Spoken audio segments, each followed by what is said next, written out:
This is a quick video on the truth about installing windows and if this is something that you should do yourself. So make sure you guys stay tuned. Okay, so I got 2 holes in my van and we're going to be talking about installing windows.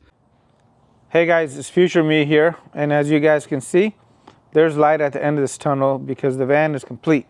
But the reason I'm actually making this video is because there's far too many videos out there, but they don't really point out some of the downsides and the big problems you can cause if this is not done correctly.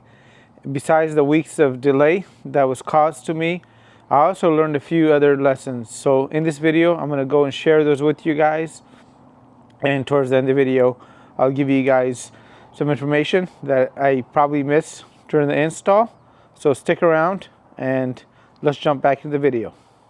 Hey everybody, welcome back to Random Fix. So I cut the second hole for my window on this side today. Went ahead and trimmed it and it's looking pretty good. And in about 10 minutes, I'm gonna have some installers here to go and install the windows. And this video is actually about the second hardest thing to do on a camper van, which is gonna be installing windows. So there are 2 kinds of windows that you guys need to know about. One is gonna be a trim style window. Basically, it has a piece on the inside that sucks the window in, and these windows are not that.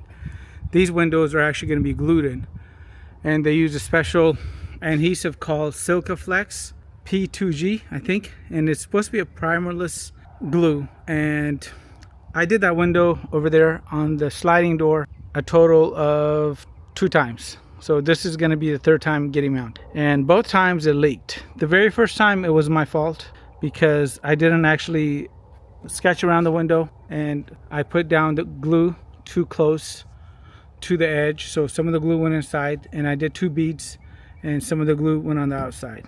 Nonetheless, second time around I went ahead and redid it, and this time I sketched it and it still leaked in the front corner. This is the weakness right here in these sprinters, as there's not a lot of room. The back is got plenty of room, the bottom has plenty of room, but this corner is hard. So I decided to do this myself initially because I didn't think it was going to be this difficult, and I bought the right pump, I thought. So I bought a 26:1 ratio power thrust caulking gun, and this is not your household caulking gun.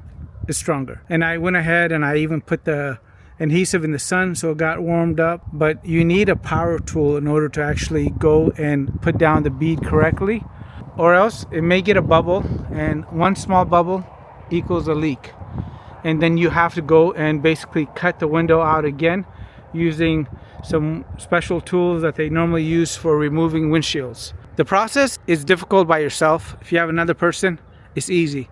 Depending on the window, it can be more difficult as well. So this window right here is going to have a privacy shutter and also a slider and a bug screen. Well, on this one, I'm not going to be able to just move my hand around freely inside the vehicle because those pieces protrude in. So I'm not going to take any more chances, and I'm going to go and have a professional install this. And I wanted to make a quick video because I know everybody shows this being done online, but honestly, you should leave this one to the pros if you are getting the windows that are going to be the glue kind. And I have no problem cutting the hole. That's okay. But as far as gluing it in without having the perfect tool, and if you're starting off with this bigger window, I would highly advise that you don't. I would definitely start off with a smaller window. In this van, I only have 2 windows, so I didn't have this option. And every single time I glued it in, I had to wait 1 week for the glue to cure. So imagine I lost 2 weeks on my build, and we didn't have the best weather. So I lost a little bit more than that because every time we had good weather, I focused on this, and then the rest of the van didn't get done. So that's why I'm not taking any chances. We finally got some clear skies for the next 24 hours. And the installers did come on Friday to do this, but then it started sprinkling. And not even a little bit of water can touch the adhesive. And I have a video on the right steps to go ahead and get this done. And I have a video on cutting this out, cutting that out. So you guys can check those down below. And as always, guys, I'm going to give you guys my honest feedback. And I try to make this easy as pie videos, as it's not easy as pie. This is a little bit more difficult. And you are dealing with some very sticky glue. I still have it on my hands. I can't get it off. It'll be on your hands for about 2 to 3 weeks. Just thought I would share this with you guys, and I will try to post a video of the installers doing this and get you guys some pro tips. And I also have that video on those pro tips from what I have observed, so check those out down below. All right, guys, I'm glad to let you guys know that the van is all done. I'm just about to head over to a football game with the kids, and I'm going to leave you guys a link down below to a video of the installers actually doing the work. And besides the fact that they saved me a big headache, they also showed me a bunch of steps that I was actually skipping that most people don't actually point out on any video I have watched. And you guys will find that link down below. If there's anything that I missed that you feel is important in this video, please let me know what it is down below. And if you like the video, make sure you give the video a thumbs up. If this sort of content is to your liking and you want to see the complete van build, make sure you guys hit subscribe, and we'll see you on the next one. And as always, make it a great day.